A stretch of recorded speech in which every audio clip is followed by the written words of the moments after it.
Assalamualaikum warahmatullahi wabarakatuh. Pada kesempatan kali ini kita akan membicarakan topik tentang bagaimana peran negara di dalam pertumbuhan ekonomi atau mengenerate pertumbuhan ekonomi khususnya di negara-negara berkembang. Negara bagaimanapun, apakah itu di dalam perspektif ideologi yang menekankan tentang peran yang minimal maupun juga peran yang maksimal, tetap memiliki satu kedudukan yang sangat penting di dalam menggerakkan roda perekonomian di negara mereka, dan harus memiliki strategi-strategi tertentu agar setiap warga negara dan para pelaku di bidang ekonomi bisa menjalankan tugas dan peran masing-masing sedemikian rupa sehingga bisa mewujudkan satu kondisi yang memungkinkan setiap warga negaranya itu dapat memperoleh kesejahteraan. Nah, hal tersebut dikarenakan setidaknya ada dua alasan. Yang pertama itu bahwa pertumbuhan ekonomi atau juga market dan proses interaksi yang berkaitan dengan pertumbuhan ekonomi tersebut, saya kira adalah merupakan satu hal yang dialami prosesnya itu secara objektif berlaku di semua negara. Artinya cara negara itu mencapai satu kondisi prosperity atau kemakmuran itu sebenarnya adalah cara yang bisa direplikasi, bisa ditiru trajektorinya, metodenya, polanya, dan juga kebijakan-kebijakannya oleh negara-negara lain di seluruh dunia. Sehingga hal tersebut tentu saja bisa kita pelajari untuk dijadikan satu metode atau dijadikan satu model dengan platform tertentu agar kita bisa melalui atau bisa menempuh trajektori yang sama di dalam mencapai kesejahteraan bagi negara kita. Kemudian yang kedua, di dalam konteks tersebut saya kira hal yang berkaitan dengan economic problems, masalah-masalah ekonomi, policy instrumennya dan seterusnya, bisa jadi itu berbeda-beda satu negara dengan negara yang lain, tetapi cara atau pengalaman dari satu negara yang pernah mengalami satu problematika ekonomi, lalu kemudian mereka bisa berhasil mengatasi problematika tersebut, itu bisa dipelajari dan juga direplikasi di negara yang lain. Nah, sehingga dengan demikian kita akan bisa memperoleh satu input atau referensi, ya, bagaimana ketika kita ingin mendorong peran dari pemerintah di negara kita untuk bisa mewujudkan pertumbuhan ekonomi yang baik atau juga melaksanakan pembangunan kesejahteraan berdasarkan kepada apa-apa yang sudah dialami oleh negara lain. Nah, tentu saja khusus bagi negara berkembang seperti negara kita bisa menganalisis serta memecahkan masalah-masalah yang berkaitan dengan bagaimana negara kita berusaha untuk memperoleh kesejahteraan itu dengan belajar dari pengalaman negara-negara maju. Nah, di dalam konteks ini ada beberapa common difficulties, ya, kesulitan-kesulitan umum yang biasanya dihadapi oleh negara berkembang di dalam konteks pertumbuhan ekonomi dan usaha untuk mencapai prosperity. Yang pertama adalah hal yang berkaitan dengan kekurangan pangan secara kronis, ya. Banyak negara berkembang itu tidak mampu untuk melakukan swasembada pangan, dan pada akhirnya banyak warga negara mereka yang kemudian mengalami malnutrisi yang akut, ya, bahkan mencapai kematian massal seperti hanya dialami oleh negara-negara Afrika.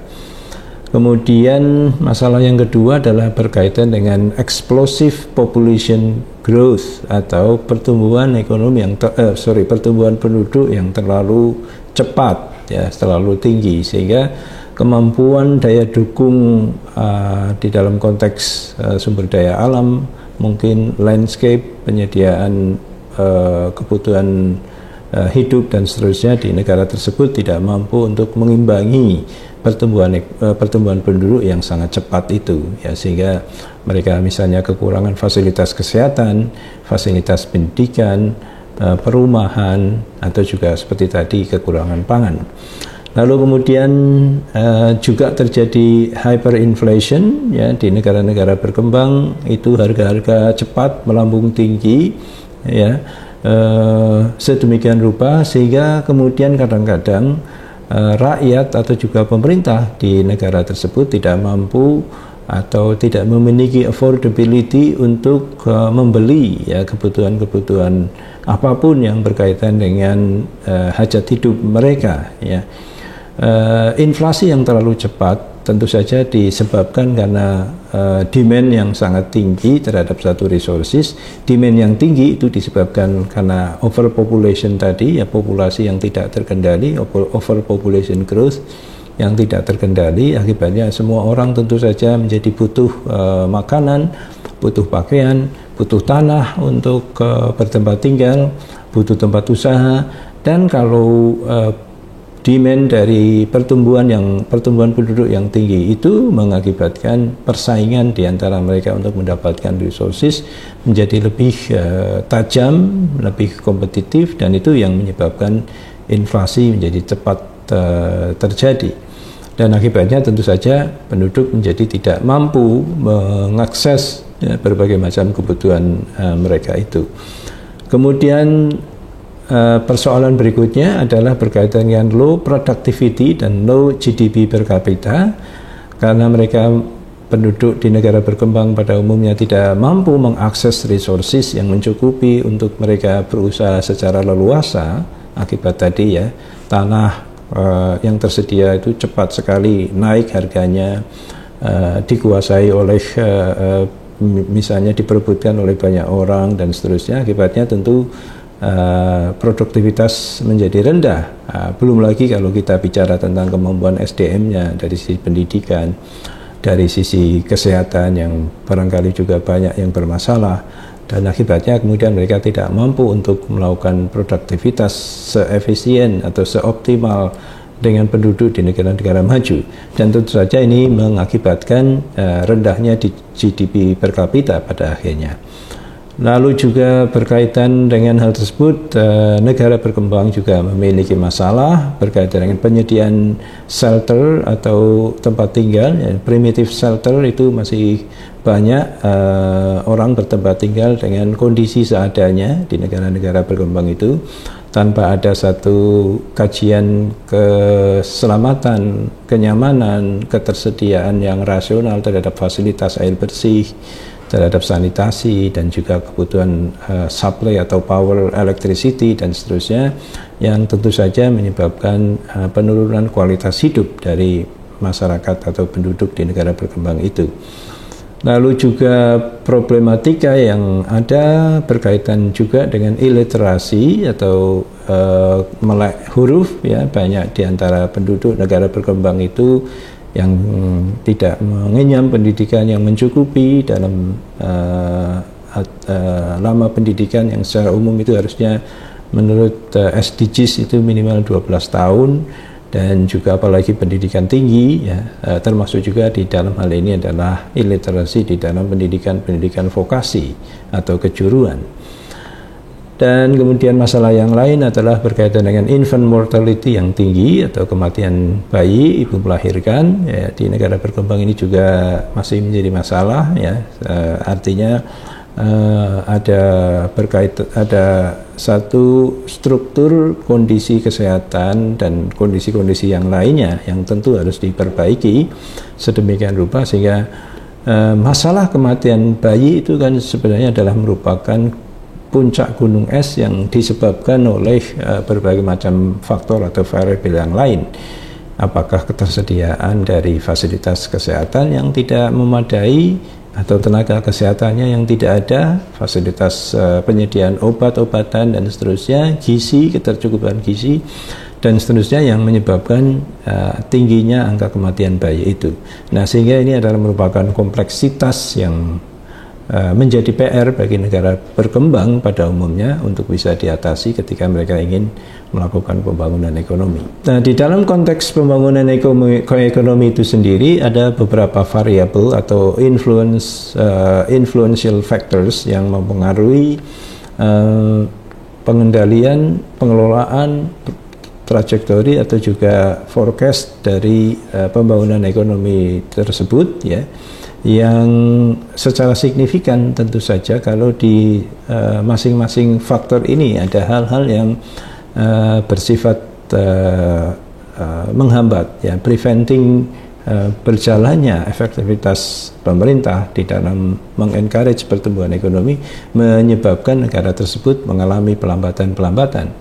Yang pertama tentu saja adalah variabel ekonomi itu sendiri yang terdiri dari beberapa subvariabel, termasuk diantaranya adalah gross national product, structure of production, nanti kita akan bicarakan hal ini, labor, domestic capital, ketersediaan kapital domestik, foreign exchange, foreign aid and debt, ya, infrastructure, teknologi, poverty and inequality, serta juga informal sector.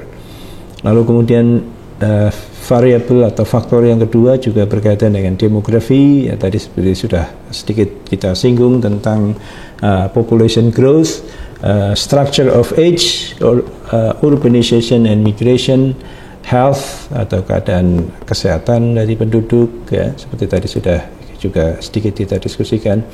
Variabel yang ketiga adalah berkaitan dengan culture atau kultur, ya, berkaitan dengan etnis, tradisi, family and kinship, atau juga persaudaraan atau suku, ya, values and norms, tata nilai dan norma. Ini kadang-kadang juga sangat signifikan di dalam komunitas tertentu memiliki norma-norma dan tata nilai yang kadang-kadang tidak selalu kompatibel dengan modernisasi, gender dan juga histori.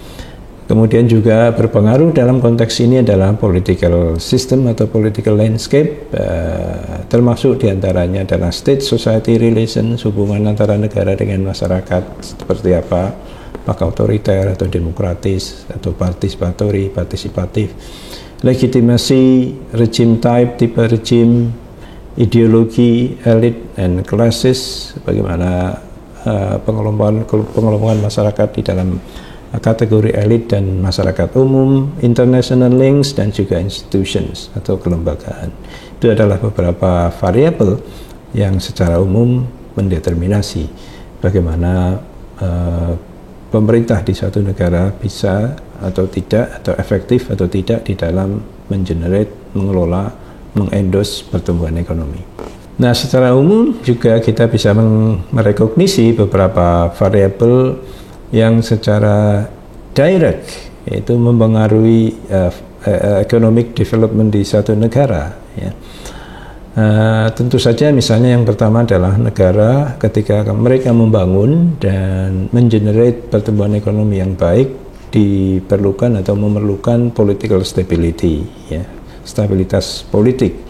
Kalau suatu negara itu penuh dengan konflik, penuh dengan bentrokan, penuh dengan persaingan yang tidak sehat di antara warga negara dan kekuatan politik di negara tersebut, maka pasti pertumbuhan ekonomi di negara tersebut akan terganggu atau tidak optimal.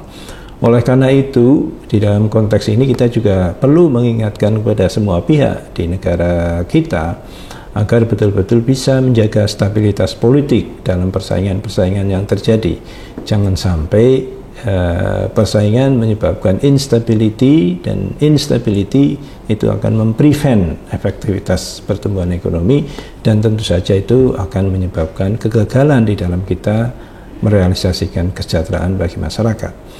Kemudian faktor yang kedua juga adalah macroeconomic stability. Kita memerlukan peran-peran pemerintah yang menyebabkan atau bisa mengkondisikan situasi ekonomi makro itu juga berjalan secara stabil. Pemerintah bisa harus misalnya menginisiasi atau melakukan perekayasaan di dalam pengendalian inflasi, di dalam pengendalian suku bunga, mengatur komoditas atau mengatur kebijakan fiskal yang baik, ya, mengatur standarisasi harga dan seterusnya. Kemudian yang ketiga, di dalam konteks pembangunan ekonomi, suatu negara itu juga memerlukan level of infrastructure yang memadai, ya.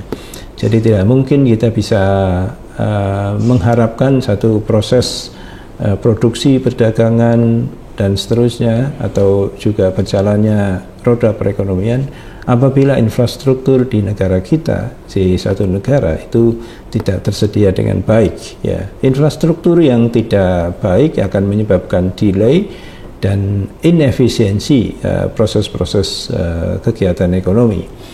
Kemudian yang selanjutnya adalah berkaitan dengan natural resources. Sebenarnya satu negara yang punya sumber daya alam banyak, tinggi, dan bervariasi itu sungguh-sungguh beruntung, karena ini adalah merupakan modal yang luar biasa juga bagi negara tersebut untuk mendapatkan cash revenue, ya, dari pengolahan sumber daya alam itu. Bandingkan dengan negara-negara yang tidak punya SDA, tidak punya sumber daya alam, mereka tidak bisa melakukan kapitalisasi awal untuk mendorong proses pertumbuhan ekonomi di negara mereka.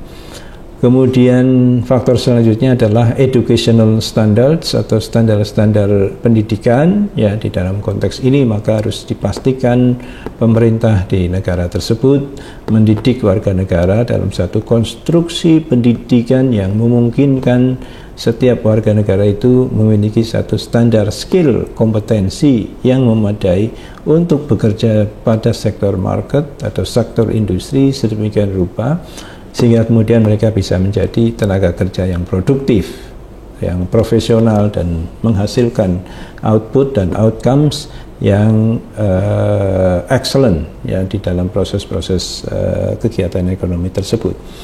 Lalu kemudian variabel yang selanjutnya adalah berkaitan dengan saving rates and foreign aid. Ini memiliki keterkaitan dengan ketersediaan sumber dana untuk membiayai investasi-investasi yang akan dijalankan di negara tersebut. Semakin banyak tersedia sumber dana, semakin tersedia fiskal yang memadai, maka kemudian akan semakin luas dan semakin besar proyek kegiatan investasi yang dijalankan.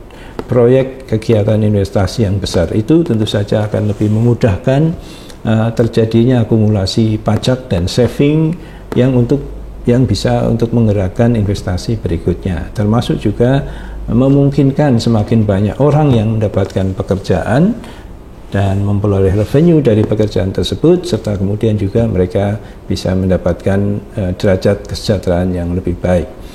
Dan kemudian faktor yang berikutnya juga berkaitan dengan barrier to trade, ada hambatan-hambatan atau tidak di dalam perdagangan, termasuk juga peraturan-peraturan pemerintah barangkali, ya, yang bisa jadi sangat birokratis dan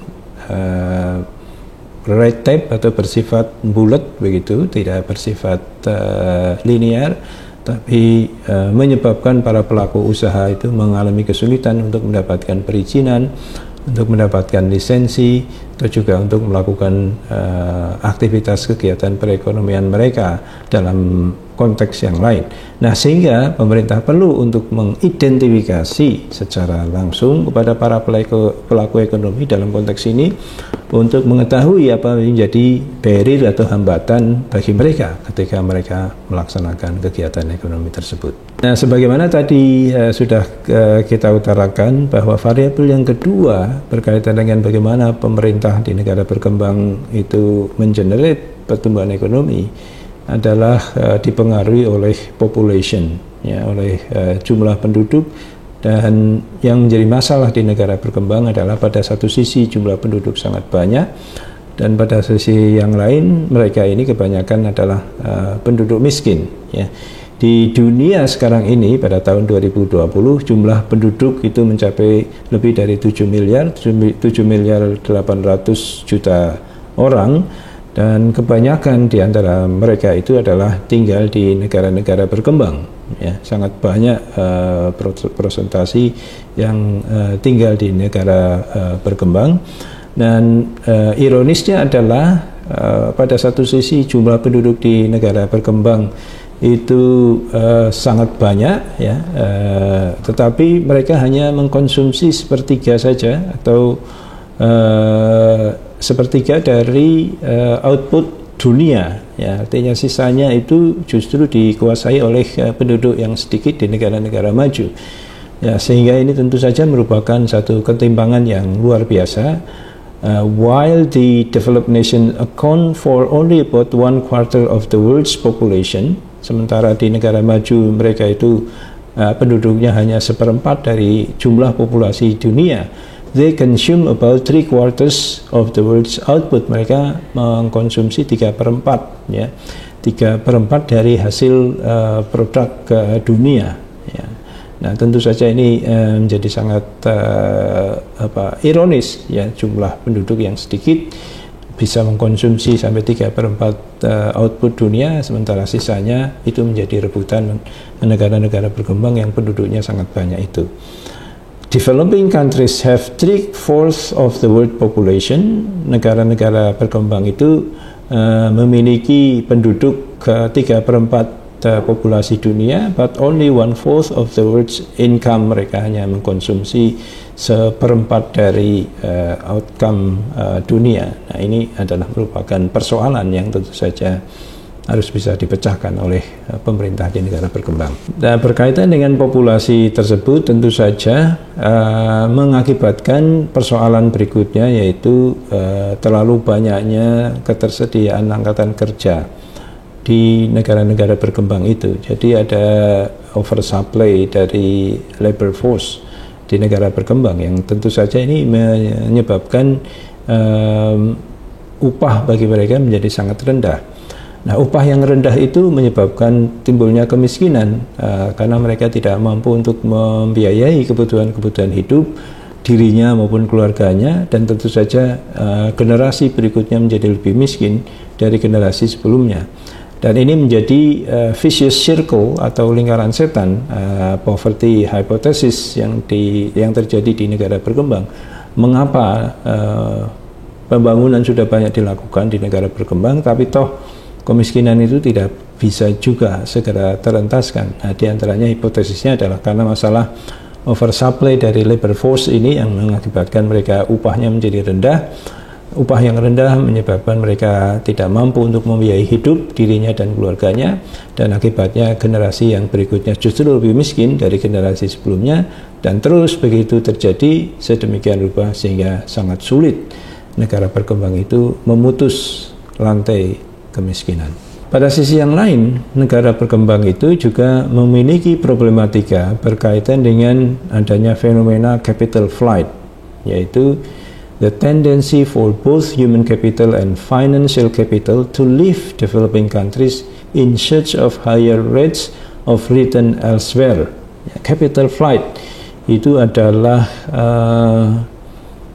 perginya sumber daya keuangan dan juga sumber daya manusia yang berkualitas baik biasanya dari negara-negara berkembang ke negara-negara lain yang dipandang memiliki prospek kehidupan yang lebih menjanjikan dibandingkan kalau hidup atau digunakan uang itu di negara sendiri. Nah, sehingga alih-alih misalnya satu negara atau pelaku ekonomi di negara berkembang itu mereka menginvestasikan hasil dari kegiatan ekonomi di negara mereka, mereka cenderung menyimpan uang mereka itu di negara lain, yang akibatnya terjadi shortfall atau kekurangan finansial di negara berkembang tersebut.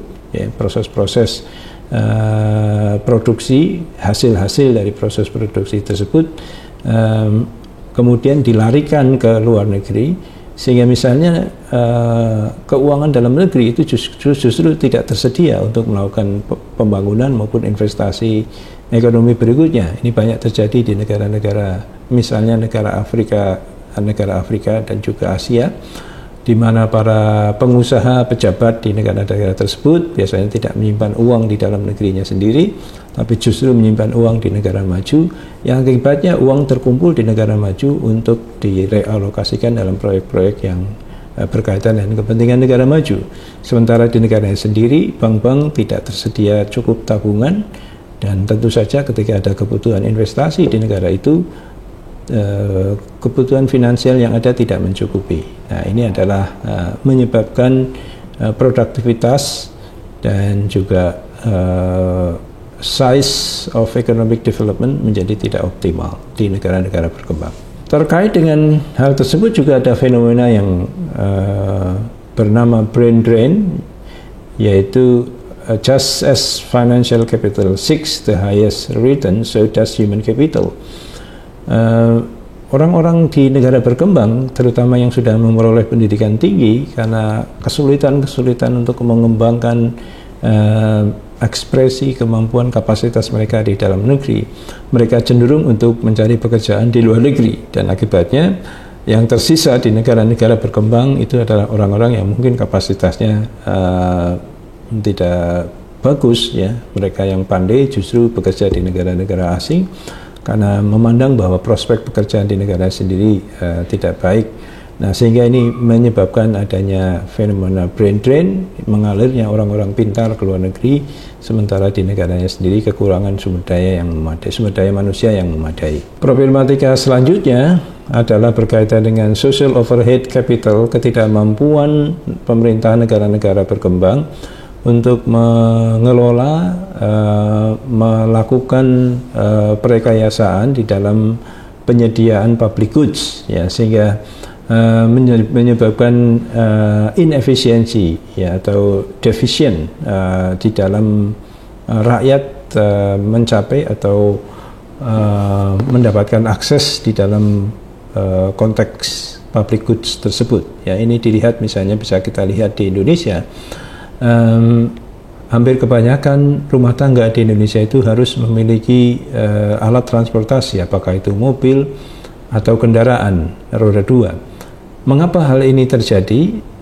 Karena masyarakat itu tidak memiliki pilihan untuk mendapatkan akses fasilitas alat transportasi yang nyaman bagi mereka ketika melakukan mobilitas, sehingga mau tidak mau terpaksa mereka harus menyediakan sendiri alat transportasinya, sehingga setiap rumah itu harus punya sepeda motor, harus punya mobil. Satu hal yang tidak perlu terjadi di negara-negara maju. Ya, di negara maju barangkali rakyat yang memiliki kendaraan itu hanya sepertiga dari keseluruhan populasi. Karena apa? Mereka bisa melakukan mobilitas dengan nyaman tanpa harus menggunakan kendaraan pribadi. Dengan menggunakan sistem transportasi publik yang bagus dan nyaman, mereka tidak perlu harus menyediakan alat transportasi sendiri. Nah, di dalam konteks ini kita juga bisa melihat, kalau kita ngecek rumah di Indonesia satu persatu, itu hampir semua rumah memiliki tandon air, ya, harus memiliki tandon air. Mengapa? Karena pemerintah tidak mampu untuk menyediakan public goods yang baik, sistem penyediaan air bersih yang baik, menjamin 24 jam aliran air ke setiap rumah. Karena tidak ada jaminan aliran air 24 jam, maka terpaksa setiap rumah itu harus membangun tandon air itu. Nah, hal seperti ini tentu tidak ditemukan di negara-negara maju. Ya, setiap rumah tidak perlu untuk membangun tandon air sendiri-sendiri karena pemerintah menjamin ketersediaan goods, public goods itu dalam bentuk air bersih itu selama 24 jam. Kalau rakyat sampai ada yang tidak bisa mendapatkan aliran air, maka pemerintah memberikan kompensasi dan seterusnya. Nah, ini adalah merupakan persoalan yang berat bagi pemerintah di negara berkembang. Pada satu sisi rakyat itu masih banyak di antara mereka yang miskin, tidak memiliki affordability dalam konteks revenue untuk memenuhi kebutuhan hidup mereka. Pada sisi lain, public goods itu menjadi satu komoditas yang sangat mahal harganya, ya. Karena apa? Mereka harus menyediakan sendiri alat transportasi, alat penyediaan bak untuk penampungan air minum dan seterusnya, yang menyebabkan high cost bagi penduduk di negara-negara berkembang itu ditanggung oleh individu per individu atau rumah tangga per rumah tangga dari penduduk negara berkembang itu. Nah, di dalam konteks tentang cara bagaimana negara-negara berkembang itu harus membangun pertumbuhan ekonomi, itu ada beberapa dialektika, ya, ada beberapa opsi yang bisa dipilih oleh mereka. Misalnya yang pertama adalah pilihan antara agriculture versus industry. Ya, apakah negara-negara berkembang itu harus mengemphasize pembangunan di bidang agriculture atau mereka harus lompat ke bidang industri? Ini banyak sekali menjadi perdebatan di dalam konteks strategi pembangunan. Ya, saya kira di negara kita juga demikian. Banyak orang yang berpendapat bahwa kita harus mengemphasize pembangunan pertanian karena kita negara pertanian. Tapi pada satu sisi, kalau kita mengemphasize pembangunan pada sektor pertanian, barangkali lompatan pertumbuhan ekonomi itu tidak memiliki daya ungkit yang signifikan. Sehingga tentu saja kalau kita mau untuk lebih progresif, kita harus beralih menjadi negara industri. Ya, nanti kita akan masuk dalam kontroversi ini. Kemudian yang kedua adalah berkaitan dengan pilihan antara apakah kita melakukan ekspor versus import substitution. Ya. Ada kekhawatiran misalnya di antara ahli ekonomi dan politik, apakah satu negara ketika mereka itu ingin memenuhi barang-barang yang dibutuhkan oleh rakyat itu atau ingin mengenerate kontinuitas pembangunan ekonomi itu, mereka harus melakukan ekspor dari produksi atau barang-barang yang potensial untuk diekspor, atau kita melakukan import substitution. Ya, dalam arti kita mengganti produk-produk yang diimport dari negara lain dengan kekuatan sendiri. Nah, ini adalah merupakan juga diskursus yang perlu untuk dipertimbangkan. Lalu kemudian yang ketiga adalah berkaitan dengan bagaimana ketika negara itu membuat perencanaan pembangunan, apakah harus bersifat sentralistik atau bergantung pada pasar atau market. Nah, tiga hal ini perlu untuk didiskusikan lebih lanjut. Berkait dengan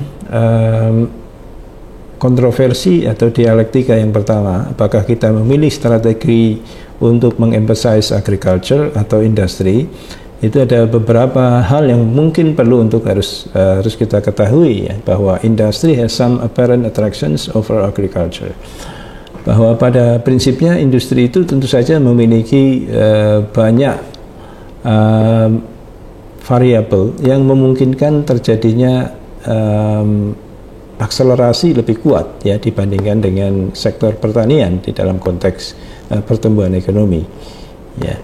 The building of factories is an important step toward increasing the stock of capital.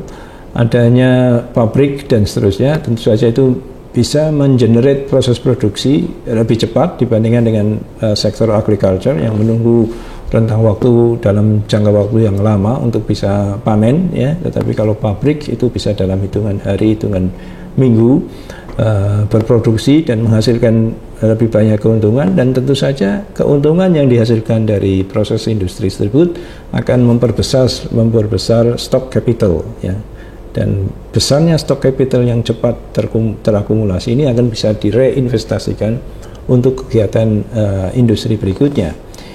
Developed economies have experienced a structural transition from agriculture to industrialization and greater provision of services. Di banyak negara maju, dahulunya mereka juga sebenarnya adalah negara agriculture, ya, pada masa lalu. Lalu kemudian ketika mereka itu melakukan proses transisi menjadi negara industri, itu banyak experience yang tentu ini juga bisa direplikasi ketika kita akan menentukan kebijakan pokok di dalam mempercepat pertumbuhan ekonomi tersebut. Nah, tentu saja akan tetapi yang harus kita ingat bahwa proses industrialisasi itu juga bisa menyebabkan beberapa persoalan berikutnya yang harus juga diantisipasi, termasuk misalnya adalah berkaitan dengan polusi, atau juga berkaitan dengan perubahan kultur tradisi masyarakat yang dahulunya berpola agraris menjadi berpola industri. Nah, tetapi kita perlu melihat bahwa pada kenyataannya, ini menurut World Bank, struktur produksi antara agriculture dengan industri itu menunjukkan bahwa negara-negara yang seperti bisa Anda lihat di dalam tabel ini, negara-negara yang memiliki struktur produksi bertumbuh kepada pertanian, misalnya seperti Tanzania yang persentase penduduk bekerja di pertanian mencapai 45%, sedangkan industri hanya 16% dan jasa 39%. GNI per kapitanya itu sangat rendah, yaitu di bawah atau berkisaran 1.000 US dollar. Sedangkan negara-negara yang memiliki persentase penduduk bekerja di sektor pertanian rendah persentasenya, misalnya Amerika Serikat, Korea, Jepang. Korea ini penduduk yang bekerja di sektor pertanian hanya sekitar 4%, Amerika hanya 2%, Jepang malah hanya 1%, dan kebanyakan dari penduduk itu bekerja di sektor industri dan jasa, menunjukkan GNI per kapita itu menjadi sangat tinggi. Korea itu sudah di atas 30.000 US dollar, Amerika malahan sudah 65.000 US dollar, Jepang 41.000 US dollar. Ini menunjukkan bahwa kalau kita mengacu kepada referensi negara-negara ini, kita harus segera melakukan lompatan, ya, struktur produksi di negara kita dari pertanian ke industri dan jasa. Syukur langsung bisa melompat kepada jasa, sehingga kemudian persentase orang yang bekerja di sektor pertanian negara kita ini masih sekitar 30%, itu harus bisa dikurangi, dan mereka harus bisa berpindah kepada sektor industri maupun sektor jasa agar supaya pertumbuhan ekonomi di negara kita mengalami percepatan. Nah, Anda bisa melihat di gambar ini tentang bagaimana pengalaman Korea Selatan di tahun 60-an dan setelah tahun 2000. Ya, di tahun 60-an dari konteks employment structure, Anda lihat di sini sebagian besar, yaitu 63% penduduk Korea Selatan di tahun 60-an itu bekerja di sektor pertanian dan perikanan, ya. Sedangkan jasanya 28% dan manufaktur sebanyak 7,9%. Termasuk di dalam GDP sebagai hasil dari pekerjaan itu, ini bisa menunjukkan di sini bahwa service sektor walaupun hanya 28%, tapi GDP-nya bisa menyumbang 47,3%. Sedangkan agriculture dan fisheries itu 63% orang yang bekerja di situ, tapi hanya menyumbang 36,8%. Manufacture ini 7% yang bekerja dan menyumbang 15,9%. Ini artinya dari gambar ini bisa ditunjukkan bahwa agriculture itu walaupun menyumbang employment structure sangat besar, 63%, hasilnya hanya separuh saja dari sisi persentase, ya. Sedangkan sektor jasa 2 kali lipat, ya. Mereka yang bekerja hanya 28 tapi menyumbang 47,3%. Dan juga manufaktur juga 2 kali lipat, bekerja 7,9% tapi mereka menyumbang GDP 15,9%. Sehingga ini bisa kita lihat bahwa sangat sulit suatu negara untuk mengandalkan sektor pertanian di dalam mewujudkan kesejahteraan dan pertumbuhan ekonomi. Nah, kemudian di tahun 2000 itu kita juga bisa melihat di sini ada perubahan yang sangat signifikan di Korea Selatan, di mana service sektor, orang yang bekerja di sektor jasa dulu hanya 28,3 menjadi 71,5%, ya, di tahun 2000-an ke atas. Lalu di sektor agriculture itu Korea menjadi hanya 9,3% saja dari 63 yang tadinya di tahun 60-an. Manufacture tadinya 7,9 menjadi 19,2%. Nah, ini juga kita bisa melihat secara signifikan persentase GDP structure di Korea Selatan berubah total, ya. 63,2% itu diperoleh dari sektor jasa. Lalu kemudian manufacture 32,5% dan agriculture hanya 4,3%. Ini artinya juga ketika Korea Selatan itu melakukan proses pertumbuhan ekonomi dan mendapatkan GNI per kapita sangat tinggi, yaitu lebih dari 33.000 US dollar, struktur dari proses produksi mereka meninggalkan sektor pertanian, ya, ke sektor jasa dan industri. Nah, di dalam konteks diskursus tentang pilihan ekspor dan import substitution, ini juga negara berkembang harus mencari strategi yang paling tepat, ya, di dalam konteks ini. Import substitution is an industrial trade strategy that favors developing local industries that can manufacture goods to replace imports. Negara-negara berkembang itu kadang-kadang memiliki kekhawatiran ketika mereka itu banyak melakukan import dari negara lain, lalu kemudian bisa menyebabkan produk dalam negeri itu tidak berkembang, sehingga kemudian mengalokasikan investasi untuk membuat produk dalam negeri yang menggantikan produk import. Nah, ini di dalam beberapa aspek kadang-kadang kurang tepat, ya. Jadi bisa jadi daripada kita itu menginvestasikan sesuatu untuk menandingi barang import, lebih bagus kita itu membangun infrastruktur dan produksi yang justru bisa memiliki potensi yang kuat untuk diekspor. Ya, jadi biarlah misalnya barang import itu bisa dikonsumsi di dalam negeri, asalkan kita memiliki barang-barang tertentu yang secara potensial itu bisa bersaing di kancah internasional. Jadi lebih bagus kita mengemphasize ekspor, usaha ekspor di produk dan komoditas yang kita memiliki keunggulan kompetitif dibandingkan kita harus mereplace produk import itu. Pada kenyataannya di berbagai macam negara, strategi import substitution, mengganti barang import itu mengalami kegagalan, di mana produk-produk lokal itu tidak bisa bersaing dengan produk import. Yang pertama tentu saja berkaitan dengan pengalaman dari industri dalam negeri itu mungkin tidak bisa bersaing dengan pengalaman, ekspertis, dan juga kemampuan dari produsen negara-negara maju ketika masuk import ke negara mereka. Tentu saja mereka tidak mungkin mentransfer knowledge berkaitan dengan misalnya komposisi bahan, berkaitan dengan peralatan, apa yang dibutuhkan dan harus diinvestasi oleh negara berkembang sendiri, dan itu tentu saja menyebabkan produk menjadi mahal. Dan produk yang mahal tentu tidak bisa bersaing dengan produk yang lebih murah yang diproduksi oleh negara yang mengekspor produk itu ke negara berkembang. Kemudian juga di samping itu pembuatan produk substitusi import menyebabkan terjadinya penyerapan dana investasi yang menyebabkan terbatasnya ya kapasitas fiskal di negara itu untuk melakukan proses barang-barang atau proses produksi dan perdagangan dari barang-barang lokal untuk diekspor ke luar negeri, dan menyebabkan tentu saja itu ada keterbatasan ya dari sisi finansial untuk melakukan proses produksi dan perdagangan bagi produk-produk domestik yang memiliki keunggulan kompetitif.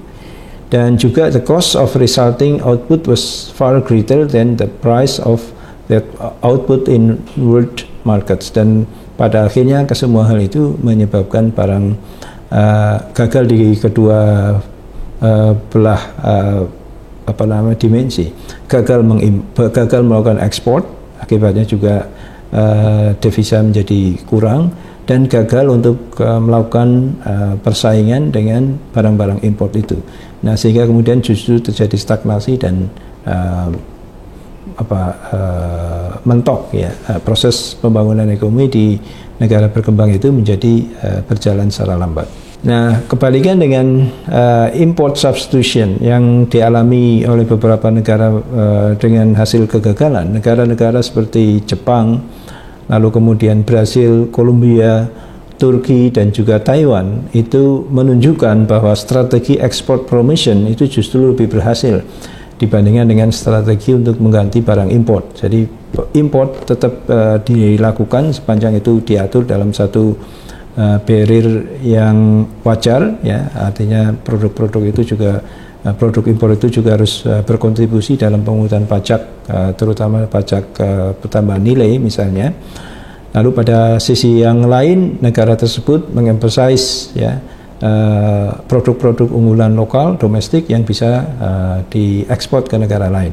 Nah, negara-negara seperti Brasil, Kolombia, Turki, Taiwan tadi ternyata memang justru bisa mendapatkan akselerasi pertumbuhan ekonomi yang lebih cepat dibandingkan dengan negara lain. Kemudian diskursus yang ketiga adalah pilihan dalam konteks perencanaan bagi negara berkembang. Apakah menggunakan strategi centralized planning atau menyerahkan proses pembangunan bidang ekonomi itu kepada pasar. Ya. Nah, ini juga satu pilihan yang kadang-kadang itu tidak bisa diambil secara letterlux.